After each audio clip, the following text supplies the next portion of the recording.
Hi, I'm Fred McNeil, and you're watching QAC TV7. Thanks for joining us. It's the holiday season, and we wish everybody has a wonderful holiday season on behalf of the QAC TV group. Now, we've been doing a series of shows, all right, Veteran Stories, and with our good friend Pete Abbott. Pete, thanks for being with us again. Pete, we covered the Vietnam War. Now, what we thought, this would be more of a think piece show, okay, where you get to have a little fun. The Vietnam War, its effect on a particular branch of the military, and structurally, and everything from Beards to the Z-Man, Admiral Zumwalt. So how about, I'll just, like I said, I'm going to throw out the question. What do you think the Vietnam War did to the United States Navy? Pluses and minuses and neutrals and everything. And take that wherever way you want to go. Okay, Fred, thank you for the question, because it's provocative and takes me back. It's fun. It's a historical fun piece, yes. And that's been one of the joys of being with you, by the way. I wanted to thank you for the chance to, we started off by asking people to develop a bit of a historical perspective of what happened in getting us into the war. We became seriously involved in a very much more colonially oriented war than Korea happened to be. That was not necessarily colonial, that was North-South. This was anti-colonialism, post-French colonialism in Southeast Asia, the threat of migrating communism, the whole thing about the domino theory and all that. Pete, I mean, the whole time you've been talking to us, I went back and going through my mind, I didn't realize John Kennedy had asked General Douglas MacArthur to come in and speak privately to the Joint Chiefs and him. Yeah. And his message, which I think will tie in what we're going to do, is that, and we think the quote is, don't get involved in a land war in Asia. Yes. It's going to have economic, obviously military consequences. So anyway, you can. I'm just trying to, because every time you spoke, I keep hearing MacArthur in the background.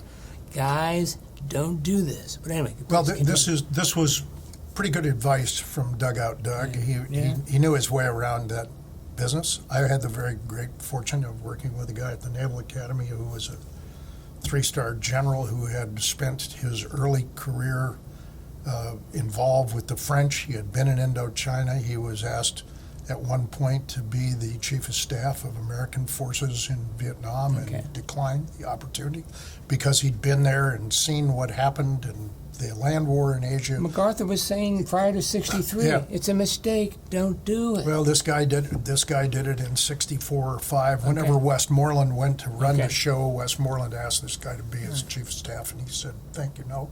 But he had been a graduate of the French War College. He'd been on duty with the French in Indochina prior to Dien Bien Phu. This was a guy who'd been on the ground. He knew what a quagmire was, right? Yes. So he advised us not. But the point being is that what Vietnam really represented to the Navy, if you look at the institution of the Navy, ships aggregated together to do things with capabilities like airplanes and delivery of forces ashore, amphibious capabilities, logistics. These capabilities were part of the arsenal of the United States as part of its diplomacy and eventually in terms of warfighting, a major component of dressing an enemy to fight them, to defeat them. In World War II was the great example all of us had grown up with. And yet we are in Vietnam 12 years worth. I've told you about starting as a lieutenant, finishing as a commander, going home, tour after tour.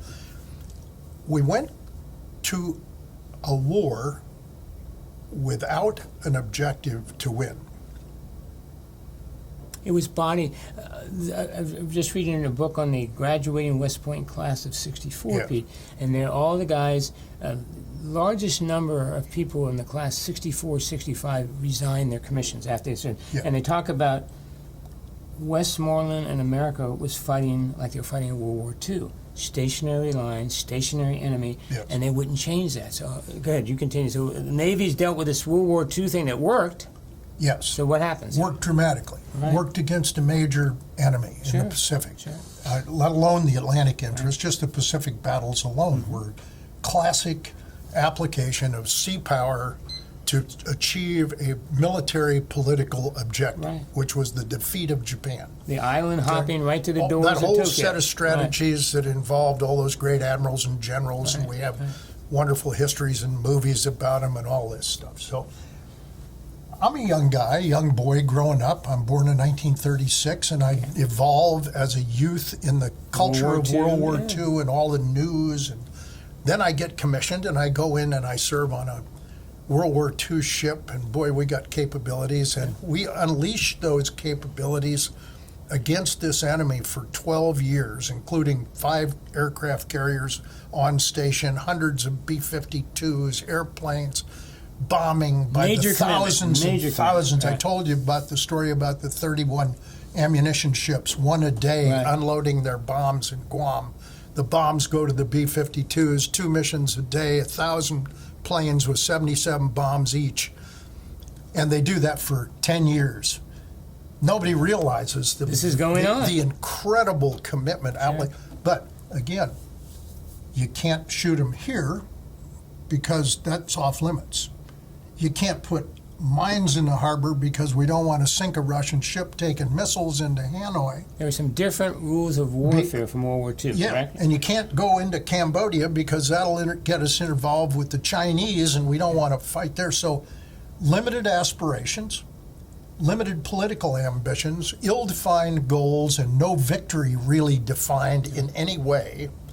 And so public opinion, the support of the people, the erosive nature of 58,000 deaths, affecting now families on almost every block in every city you can find in America. The will to win is eroded and destroyed, and quite frankly, it has never returned. Yeah, people didn't see an end. World War II had an end. The Yes, it did. Right? There was a definitive moment when the guy said, "I quit." And you could look at a map as if you go back and look at the newspapers were constantly showing maps and drawing the islands we were taking, yes, and the European continent as we were taking it. In Vietnam, there was never a map like that because the map was constantly changing. Absolutely. I mean, and again, I think the important thing, not a criticism of the people who fought the war. I think it's a criticism of the people who managed the war. But anyway, you talk about it. And so as we address the subject of what influence did the Vietnam War have on the military, it essentially legitimized a politico-military management system which forgot that winning was the objective. It is the objective of war, isn't it? And we have seen it ever since. Yeah. I'm coming on to my 80th year in June, and I left service when I was 43. So I've almost 40 years? Yeah. Yeah. Close to 40 years now, I've been an observer of what has transpired and taken place and happened to my military that I belong to and I'm a retiree of, and I'm very proud of my service. Sure. Because you're right, the guys who go off to fight the wars, the youngsters in Afghanistan and Iraq and you name it, wherever, be it Grenada or some other little These are incident. wonderful men and women doing their job the best they can. And I've known a lot of these folks personally. They were friends and they stayed on, or their kids are in there now doing the job. But they are committed to offer their lives in defense of this country with no clearly defined reason to have to go do that. Pete, the biggest thing I keep hearing, there's most Americans, overwhelming majority, are not affected anyway by what's going on. There's no war tax. There's 330 million of us Yeah. in the country, and there's 3 million in service. What kind of a number is that? I mean, It's simple. whatever happened to victory gardens, whatever happened to some type of war. My feeling is, okay, if you want to fight these wars, there's a price we all pay. Fred McNew either has to pay more taxes, or, I mean, you read about World War I, people couldn't get rubber, they couldn't get pots and pans. That's right. I was reading, I think it was the Thanksgiving of 1943 or 44. There was no turkeys in America. No. And that sounds crazy, but there were Yeah. people, everyone was sacrificing. People don't want to hear this, Yeah. I'm sure, but I grew up with a victory garden, and my Sure. my It was dad your had contribution to the war, right? his fire warden's suit and the two big Okay. push bottles of water in the sandbags in the front hall that were there for the In case emergency they- reaction. And the entire backyard of our home in West Los Angeles produced just brilliant vegetables. And I bet, yeah. I mean, we had 365 food. days of good growing We could right now. feed a neighborhood out of our little garden, but we were one of every house on every Every day, block yeah. had a garden. So, yeah. So, Pete, let's get specific. Okay. Give me some specific examples of how the Navy was affected, in your opinion, by the war in Vietnam. Again, we all have the highest esteem for, again, the young men and women who were doing their jobs. Yeah. But what happened to the system? Well, let's just talk about the structure of the Navy. Sure. Somebody told me once the Navy's a great place to work if it weren't for the damn ships. I think it's most everybody's. But what happened to the ships, and the ships are inclusive of the aircraft carriers Right. and the all the kinds of ships. The day the helicopters fell out of the sky in Saigon, Okay. and I was there as the skipper of a destroyer and Everybody's watched it. trying to leave. And we are rescuing hundreds of thousands of people who wanted to flee the North Vietnamese advance. And from that point, 18 months later, a 1,500 ship Navy was a 500 ship Navy. Okay. It's just cut. 2/3 of the operating reason for all of the people, both military and civilian, who were involved in the Navy disappeared. Okay, so in other words, the country cut back.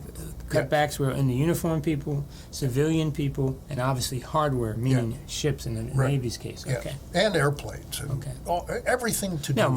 mothballed, just Many mothballed, a few sold that were in decent shape that Allies wanted them. A lot of them scrapped because my ship, the Black, wonderful World War II ship, hadn't been out of commission since 1943. It's now 1975, 76. and no money for repairs There- or updating. The budgets are slashed.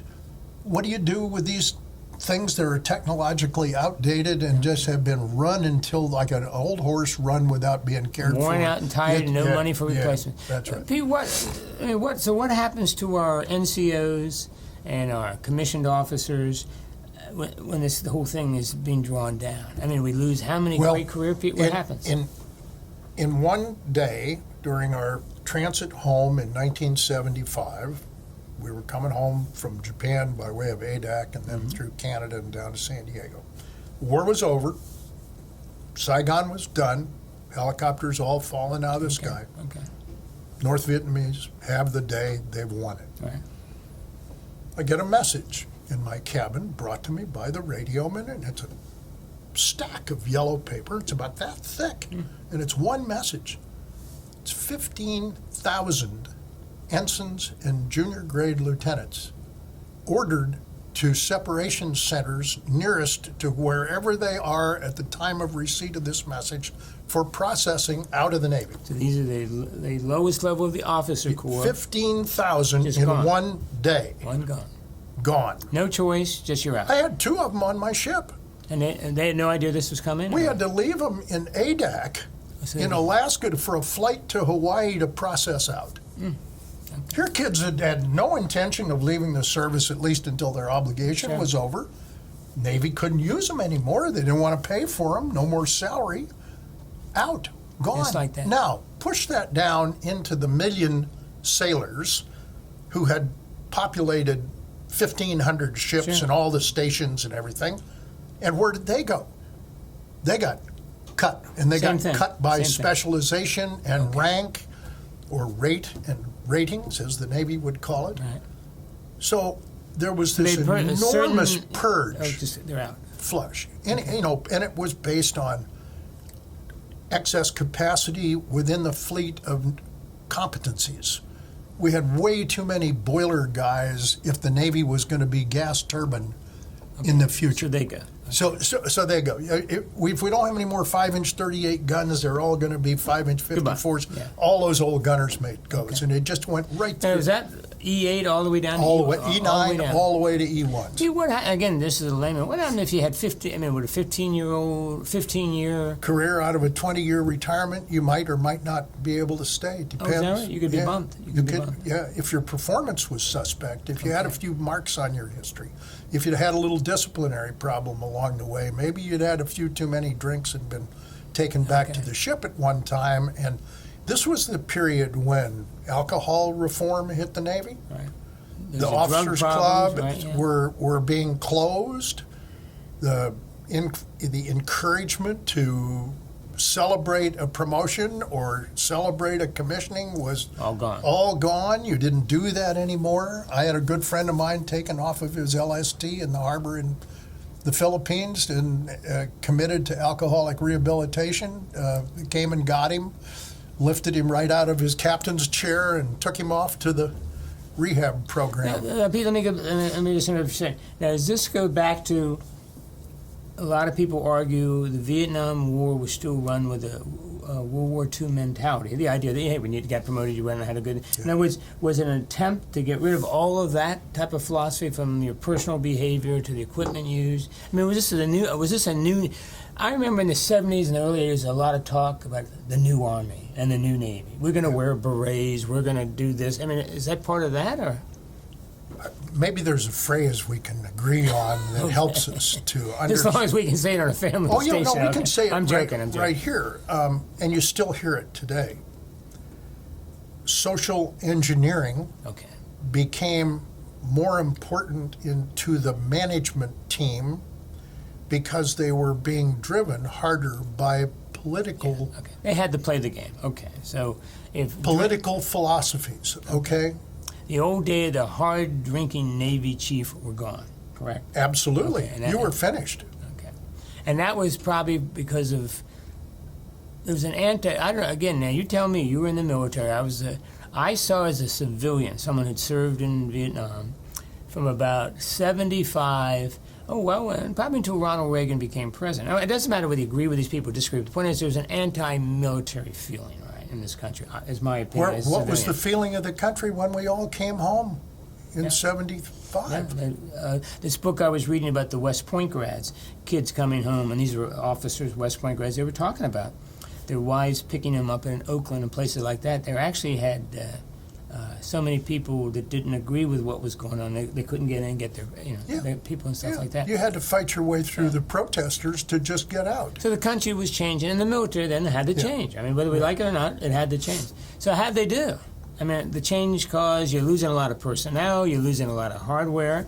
So if you're going to grade the whole thing, the Vietnam War and the changes in society caused all these changes. Well, it's a very mixed bag, Fred. Okay. One of the miracles is that the professional military guys and gals who were left managed to hold it together and stay focused on the mission of victory, the training, the enculturation of an indomitable spirit to win, real development of courage based on excellence and experience and expertise. That you think stayed? But to do that, the military had to hunker down and almost insulate itself from the influence of the politicians and those who would experiment with the new social norms, which included those issues of homosexuality, transgenders, drug and alcohol, race relations, all of those things. Issues that had to be addressed because society demanded. And look, we made some good steps ahead. I'm the first guy to tell you, having been the chairman of the leadership and law department at the Naval Academy. And that was my first department chairmanship, and the reason I went there from command of the ship was because I'd had a good track record as a leader in the fleet and created effective teams and a crew that got a ship through a very difficult overhaul and took it to war. And I handled the change and met the standards of all of the meddlers who were there to make sure. But their motives were reasonable. They didn't want guys dying in fire rooms where old equipment was failing under extreme conditions and pipes bursting and oil steam mixing in the atmosphere in a fire room and igniting and boiling 42 guys to death in the middle of a steaming watch. So these things were happening to our aging, ancient, old fleet because of maintenance standards and lack of shipyard time, lack of money, all this stuff. And that's the command environment in which I served in from 1968-9 as a chief of staff to an XO to a skipper of these steamships that were being managed by the nuclear guys to get the same safety standards into these ships, except they didn't give us the people, the money, the shipyards we had to go to didn't have the competencies to fix us like they fixed the nuclear ships, so they wouldn't break. But because of good leadership and some good traditions. And some great people working with me who bought into my vision of what I thought was the right way to go. Well, let me ask you, the Zoom, again, outsider, not a Navy person, a civilian, looking inside. The Zumwalt influence, do you give it a plus or minus? I give the Zumwalt influence an absolute plus. Okay. His energy is enthusiasm. Not only did Admiral Zumwalt empower me as a lieutenant commander to have command of a destroyer, which was normally a commander's ship, he did that because he recognized what this group of guys, the 150 of us that got those jobs, had done for 10, 12 years in a row and patted us on the back. He kind of checked you off as the best and brightest. We got all the right stuff happened to us. Now, the end of the war, 75. What happens to Zumwalt? Zumwalt ends up, it almost was like the little bighorn. Zumwalt's out there with the cavalry. He's got a bunch of us young, eager guys around him who want more and more of this change. Push on. Let's have a meritocracy. We would love to compete in a meritocracy where those guys are going to make admiral, you're going to get good guys are going to get ahead. And the Navy gets taken over, and I won't name the names, but a pair of brothers who were four-star admirals maneuvered around him, linked up with the nuclear power guys, and decimated the surface Navy. So, and that was a fight within the Navy? Yes. That wasn't politicians? This was an internecine battle that took place, and Zumwalt and his like lost. Okay. And they lost because they didn't have the political strength behind them. They were part of those who were in favor amongst the senators, the congressmen, the ones that had given all the money to the nuclear power Navy. So once again, we get involved with politicians running the military with some consequences. And we didn't have any strong enough leaders to defend the surface community against the onslaught that happened, and so we ended up getting kicked to the bottom, the best part of bottom of the ladder. Okay, so sit back and look. Here we are, 2015. Yep. We've been at war 10 plus years, almost the same length as Vietnam. So where's the Navy now? Were there lessons learned from Vietnam and Zumwalt and this political nonsense, or does it still go on? No, I think the battle of imagination, of innovation, of creativity has been lost. Oh, really? Okay. So and especially in the last 7 years. Okay. You and I off camera, this is what you and I argue. That's right. Yes. We have too many people putting their finger in the air, finding out which way the wind's blowing politically and socially, and then they make decisions in politics, education, and you're telling me you think maybe in the military. All the guys that would have survived and flourished in the Zumwalt era have been flushed. They're gone. They're gone. You know, Peter, I don't know whether it's our age or what it is. Funny, many veterans I talk to, and again, they all say what you and I said off air. The young men and the young women who serve our country are just as great as they've ever been. Absolutely. Maybe better, best of all times. But what we have, there seems to be this X factor that we're all kind of trying to figure out. What are we doing? And I'll broaden this: education, politics, obviously the military. Are we going to survive? And if I can use a metaphor, I think you and I talked over this at coffee. I was reading a book, and a couple of generals were saying, and again, using the metaphor of football in the academies, we now have a United States military academy, all the Army guys are going to get mad at me, who accept the fact that they can have a losing football team every year, and they say, oh, it's not important. Where Douglas MacArthur would say, everything is important that has the name of the United States Army in front of it or behind it, right? And I wonder if we haven't done that, and that hasn't reached into, unfortunately, the way we act as a military. ties are all right. Who cares if we win or lose? You know, as long as we're keeping the right people happy. I mean, I think Douglas MacArthur was alive today.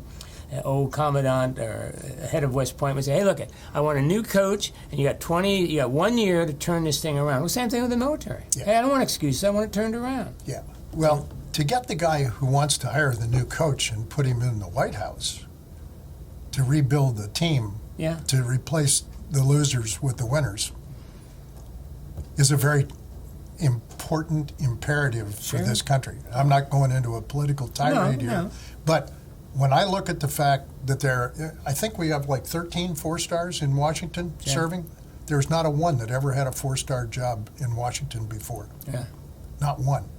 So what you've got is a whole brand new tier of guys, and all you can think of is either they're good guys and they're right guys, or there's no more of the old guard left anywhere that were the good guys running the show to have them recycle to another job and what? They've all retired, gone. We don't have any head coaches out there anymore. I always like, again, and just because what I've ever said, when John Kennedy was president, he said, well, let's get Vince Lombardi from the Packers to go coach West Point. And then eventually Paul Dietzel, remember Paul Dietzel? He won a national championship. The point is Dietzel was the assistant, but the idea is there's a standard of excellence. And again, I'm only a 3-year Army enlisted man at the bottom of the totem pole, but anytime I see U.S. Army, I expect we fund them the best. Our kids, men and women overseas, get the best equipment. And I'm constantly reading, we're not getting the best equipment, we're not using the best tactics. It's all this stuff about what you've been talking about. Parents have to send their kids flak jackets. Yeah. I mean, come in on. the mail. You get them the best. Yeah. And if it's silly as in the United States, I don't mean to beat this to death. I mean, how can Navy be 9-1 and 9-2, and someone at the Academy in the Navy structure saying we demand excellence on the football field and the battleship or whatever? Well, Pete, look, my bells are ringing. As usual, we've alienated 1,000 citizens at least. Good. Well, look, thank you again. We'll continue this in some mode the other ways. Folks, Pete Abbott, he's taken us through the whole Vietnam era. We had kind of our little think piece today. And for all my West Point friends, my challenge to you is let's make the Army the best we can. But come on, we got to win more. We got to beat Navy eventually, right? Okay. This is Fred McNeil. Pete, thanks again. Hey, Go pleasure. Army. Thank you for watching QAC TV 7. Thank you, sir.